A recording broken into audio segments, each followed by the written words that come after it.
Who are the top international prospects in the 2022 NBA class? If that is what you're wondering, I got your answers right here. Stay tuned.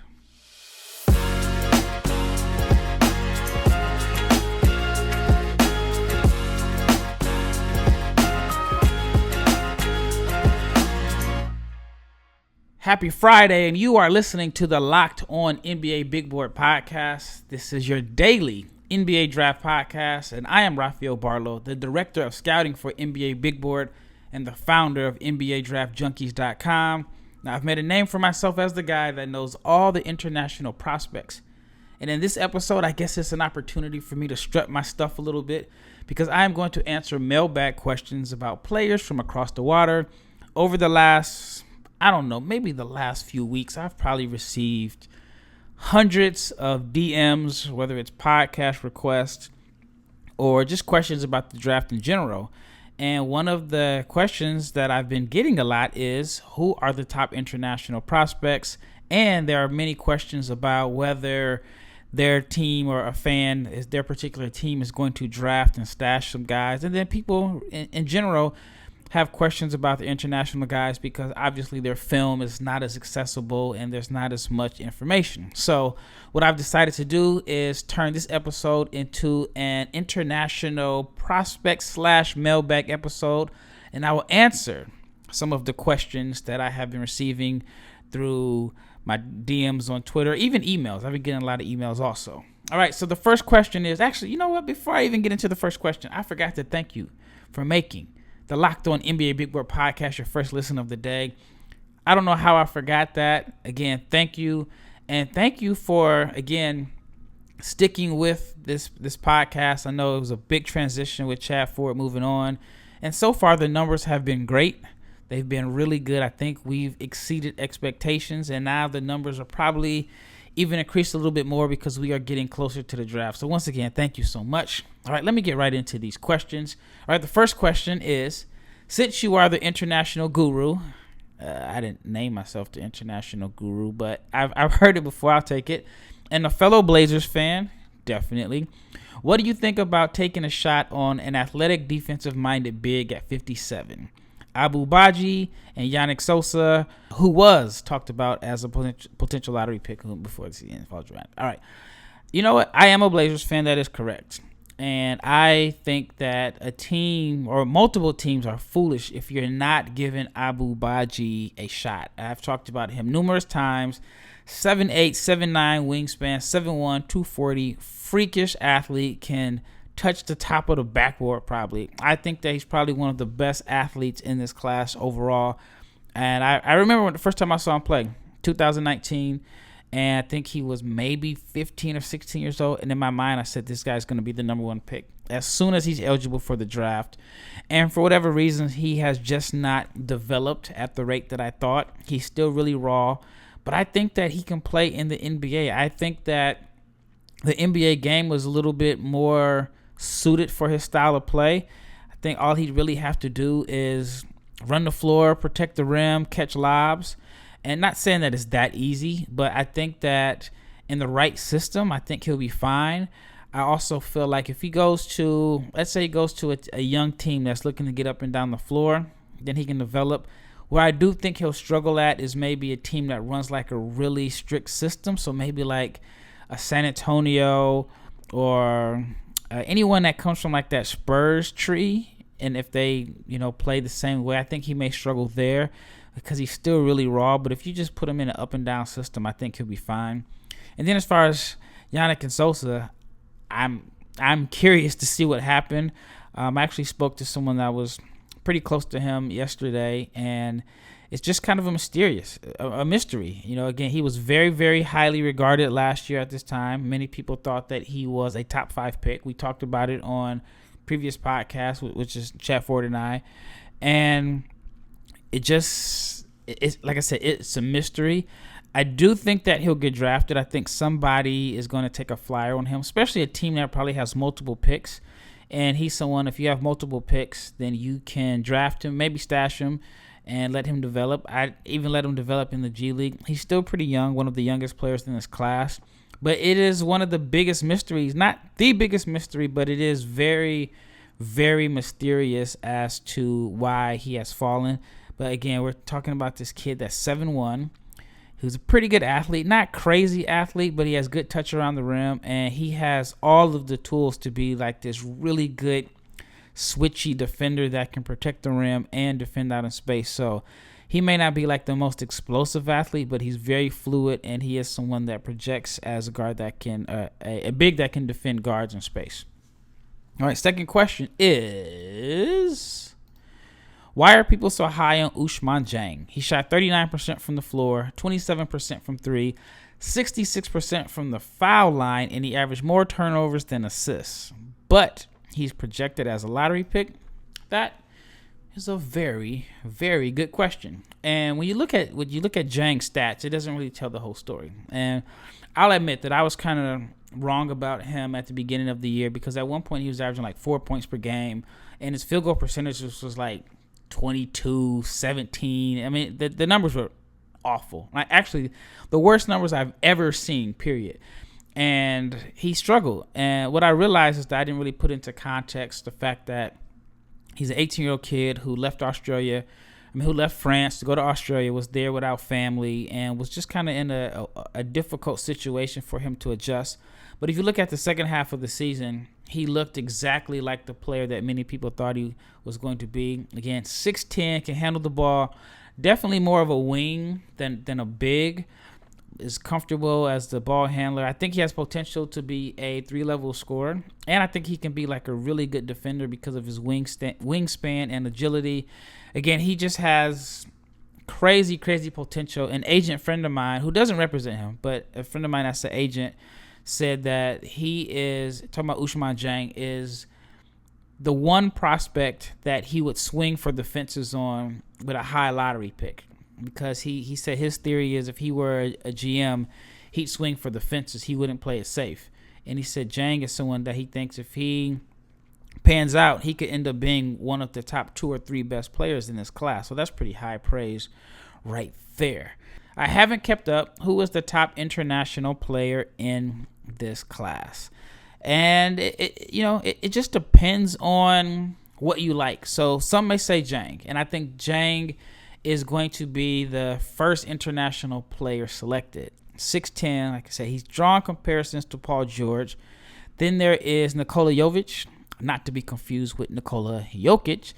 Also about 6'10", 6'11", very skilled, can handle the ball, can post up, has just a very nice game. I know when I first saw him play last year, I compared him to like a poor man's Jason Tatum with the way he played. And I think that there are, how can I say this? I think there's some similarities, but Jović isn't going to be, at least I don't think that he's going to be the type of scorer that Tatum is.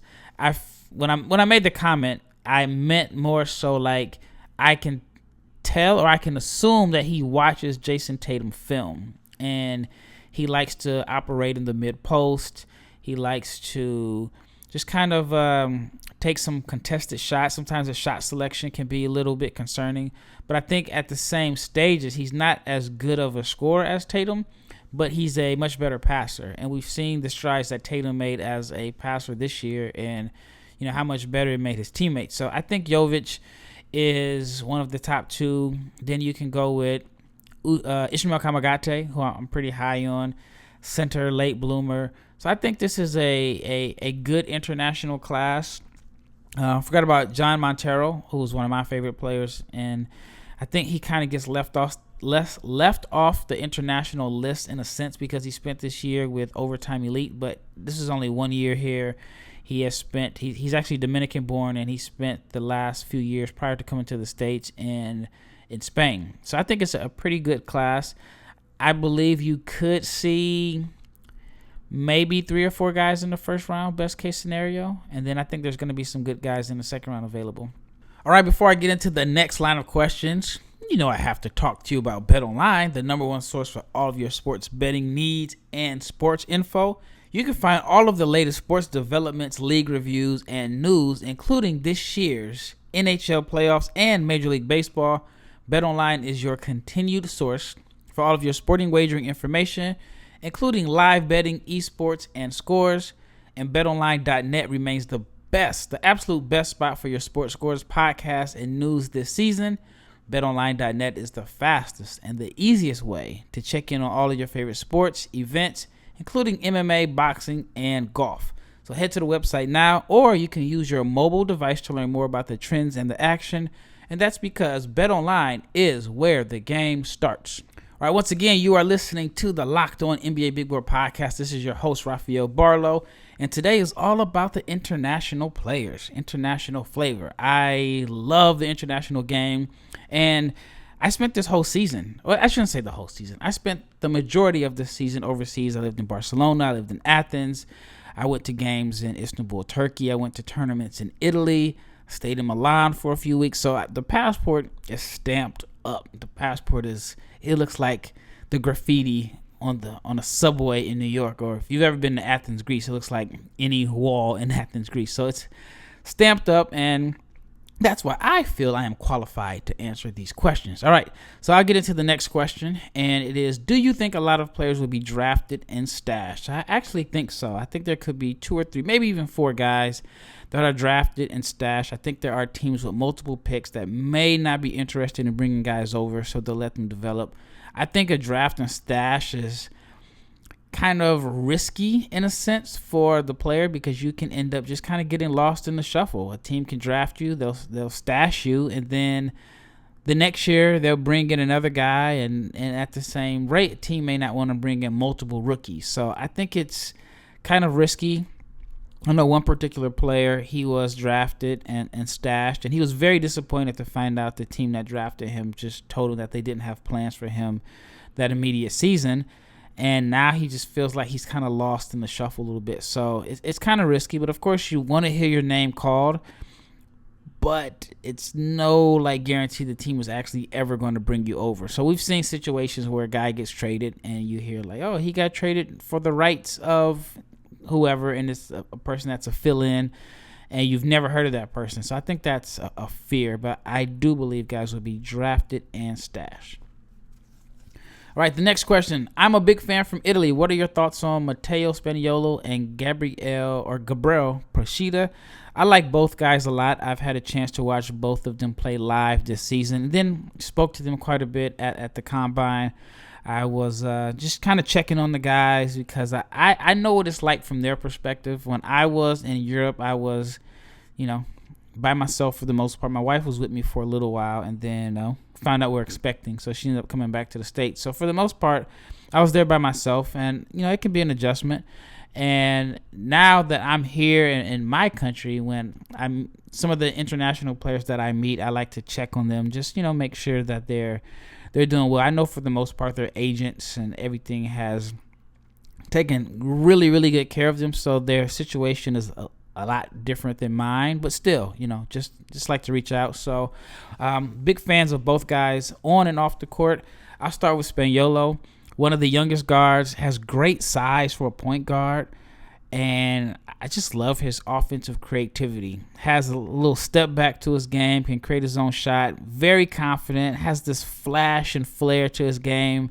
And it's very interesting because he has this flash and flair, and his game exudes confidence. And then when you meet him, not saying that he's not confident, I'm not saying that at all. When you meet him, he's just this cool, calm, down-to-earth kid. So I'm really rooting for him.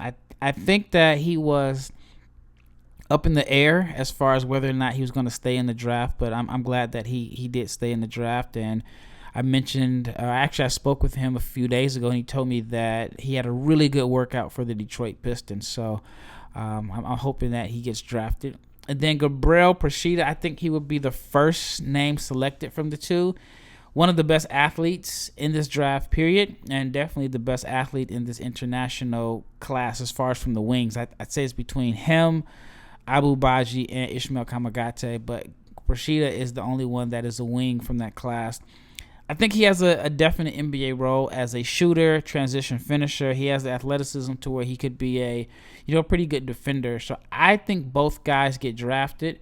Maybe Procida stays or plays next year, and then I'd guess maybe Spaniolo is a draft and a stash, because Spaniolo is pretty young, And I do think some of the top clubs in Europe want him just because there's been some shuffling around of the point guards in Europe. And I think he could end up in a situation similar to Rokas Jokubaitis. But the question is, where does he play next year if he ends up going back to Europe? Because I think Real Madrid has his rights, and that's where I first became aware of his game when he played for Real Madrid at the Adidas Next Generation tournament. And then this season was his first year as a pro, and he played very well. And the game that I went to, as far as Spaniolo, the game that I went to, they played Virtus Bologna, which won the Italian league.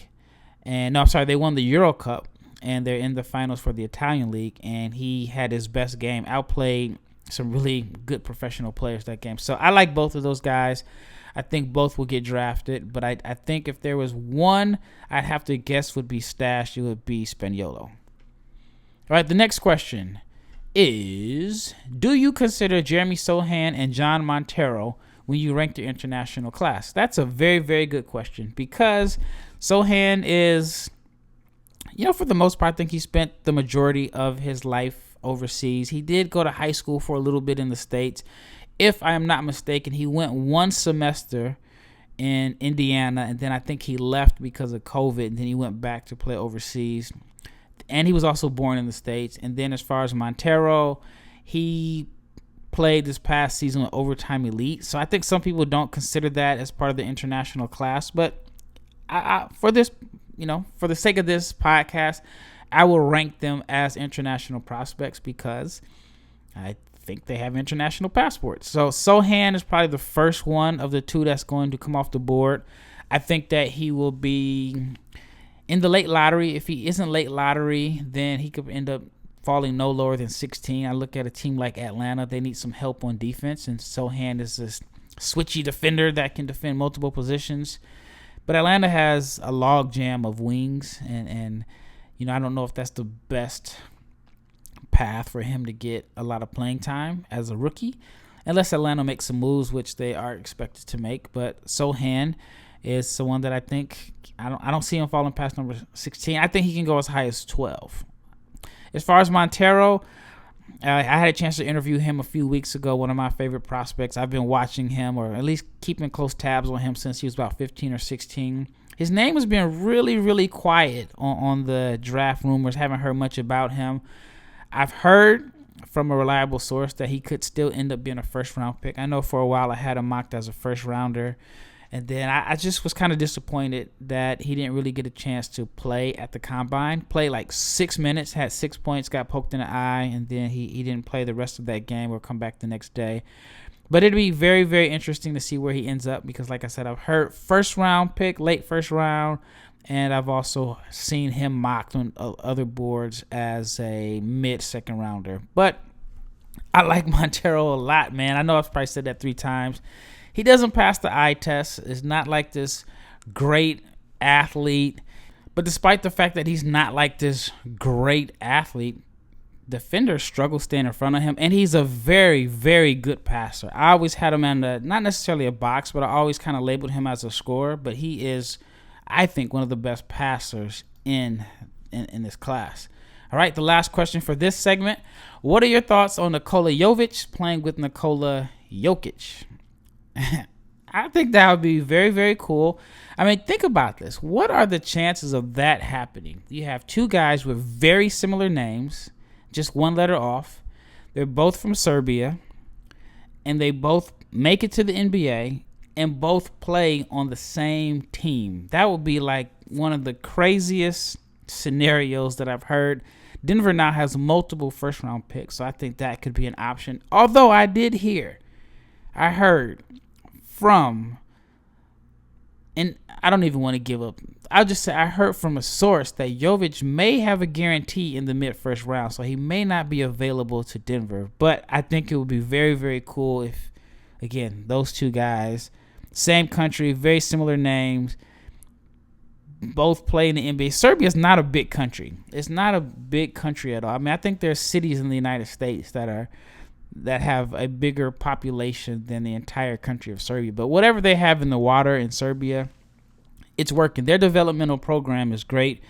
When you think of Serbians, at least for me, when I think of Serbians, I think of these multi-skilled basketball players that can dribble, shoot, pass. And I've spent time in Serbia this year. I went to some tournaments and watched some of the younger teams play. And everybody's just so skilled. You don't really have like a traditional center that can't space the floor. And everybody, whether it's the guards or the centers, all seem to be working on the same thing in their developmental process. So, again, that'll be very interesting to see if that happens. All right, I want to talk to you about this listener survey, and it's just, it's an important favor that we'd like to ask of you here at Locked On. And we've put together a survey so we can learn more about our listeners like you and make sure that your favorite Locked On podcast is even better. This is your opportunity to tell us what you like and don't like about the Locked On podcast. You can go to lockedonpodcast.com/survey. It won't take you long. I promise you. I know it's a Friday. I know it's the weekend. my Locked On listeners, y'all have stuff to do. But it won't take long. And everyone that completes the survey can qualify for a chance to win one of 10 $100 Ticketmaster gift cards. So take the audience survey. Go to lockedonpodcast.com/survey. And thank you for your help in making Locked On, which is already a great platform, even better. All right, last segment. Have a few more questions that I would like to answer. And the first one is, I've seen Khalifa Diop on different mock drafts. Where do you think he'll land? I think Diop will be a second-round pick. I think that there are multiple teams that could use him. 7-footer, skilled, had a good season, has been playing professionally for a little while, so he does have some experience. I think somewhere in the second round, like Detroit could use him. I think that Timberwolves, who have multiple picks, could use him. Sacramento could use him. So I like him. I think that he's somebody that has a good chance of making a roster and developing into a decent rotation player in the NBA. All right, number 10. This is probably my favorite type of question to answer. And the question is, I am interested in being an international scout. Is it scary? Have you ever been scared to travel alone? And maybe I'm just a little bit different, but the answer is no. I have never, not once, been scared to travel internationally. I just love traveling. I love geography. I love scouting. So when I was a kid, if I could combine all my favorite things, from geography to creating content to basketball to scouting, I've been able to do them all. So I think for me, the answer is a little bit different. But no, I haven't been scared. If there was one time I was a little bit shook, it was in Belgrade, Serbia. And I go to the game, and it's this crazy, like, old-looking arena. And I walk to it, and everybody is like outside. All the guys kind of looked the same. They all had beards. They all like smoking cigarettes. And if the game started at 7, this is like 6 o'clock, because I always try to get to the game at least an hour early. And it's like a huge crowd outside the game. Again, everybody's just, I would say at least 200 or 300 guys were just outside smoking cigarettes, talking. And I get into the arena, and the crowd is jumping. I'm talking like jumping up and down. Like they have like, I don't even think they were like real signs. It looked like bed sheets, and they had words spray painted in, I don't even know the official language. I'll just say Serbian. And this is an hour before the game, and the crowd is jumping up and down. They're going crazy. They're chanting. They're yelling. And it was intense an hour before the game.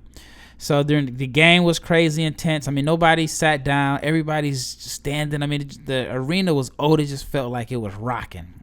Just rocking back and forth. I saw a stray cat in the arena.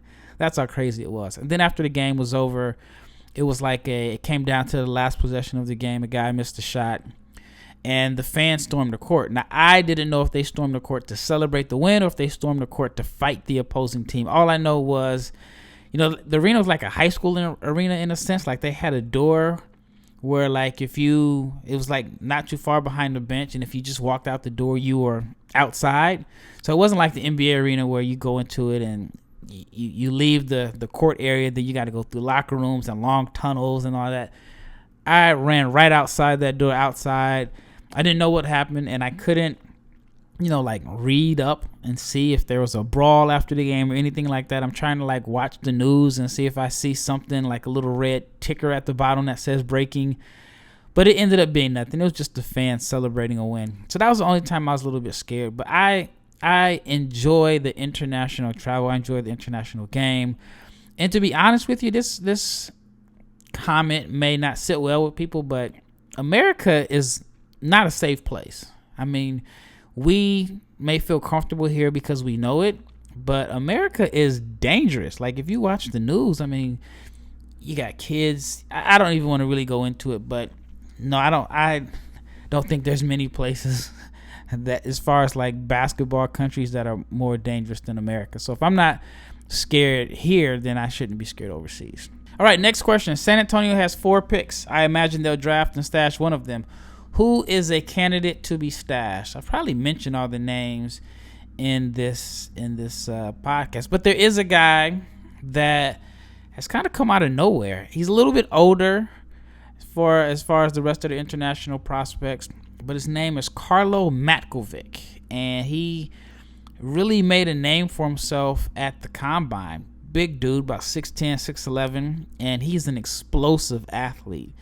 And I think that he made a name for himself. I think a team is going to draft him. I believe he's like 22 years old, so he may not be considered to have the highest upside compared to some of the ones that are like 18 or 19 years old. But he is an athletic big, and I think he's Serbian. And so I think that he could be someone that gets drafted and stashed. All right, the last question is, and the person says, I'm from Australia. Where do you think the 2 New Zealand Breakers players will go?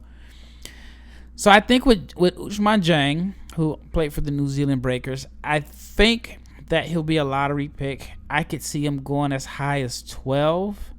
And then Hugo Besson is a little bit of a mystery. Besson, I think he'll be a 2nd round pick.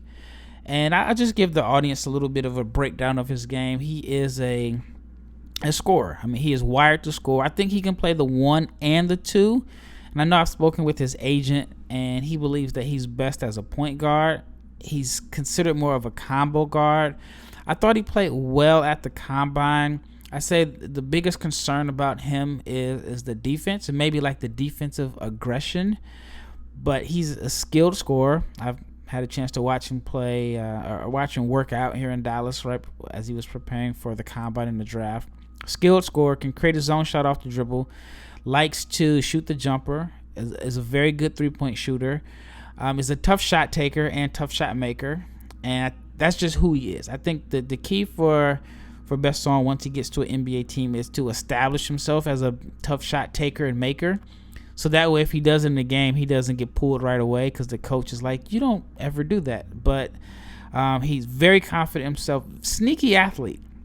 He's one of those guys that it's a lazy stereotype, but you're not going to assume he's athletic. And he doesn't play athletic. His game isn't based off of athleticism. But he'll make some sneaky dunks, and he'll get by you, and he'll finish above the rim. I know there was a play I saw just with my own eyes. He was playing pickup here in Dallas, and kind of quiet, and which I totally understand. He was here in a new environment. English isn't his first language, so he's just kind of playing with some of the guys that are preparing for the draft. They don't know who he is, and he doesn't know who they are. Like, one of the funny things was he asked me, he's like, who's that guy over there? And I'm like, that's Drew Timme. And, Drew is obviously one of the most popular college basketball players in the country, but Besson didn't know anything about him. So anyway, there was a play where somebody shot a 3-pointer and they missed it, and Besson flew in for a one-handed tip dunk. I actually have the video. So it was pretty impressive, and people were kind of looking like, him? He did that? And it's just an example of his sneaky athleticism.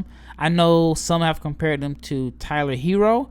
So I think that he's someone that will be drafted in the 40s. Off the top of my head, I can't think of like the ideal fit for him, but he is someone, like I said, that can play, I think, both guard spots, can shoot the ball, can create his own shot, and has some offensive creativity. So I like Besson a lot. And I'm a little biased because I had a chance to, again, watch him play. I interviewed him. He came on my podcast and he talked about his journey. And one of the things that he said to me that really stood out was when he went from France to Australia, similar to Ousmane Dieng, which I mentioned in the first segment. He said, Besson said he didn't know English. He had to learn English on the fly. And again, he had to learn English on the fly without having family or friends there. So he just kind of had to pick it up.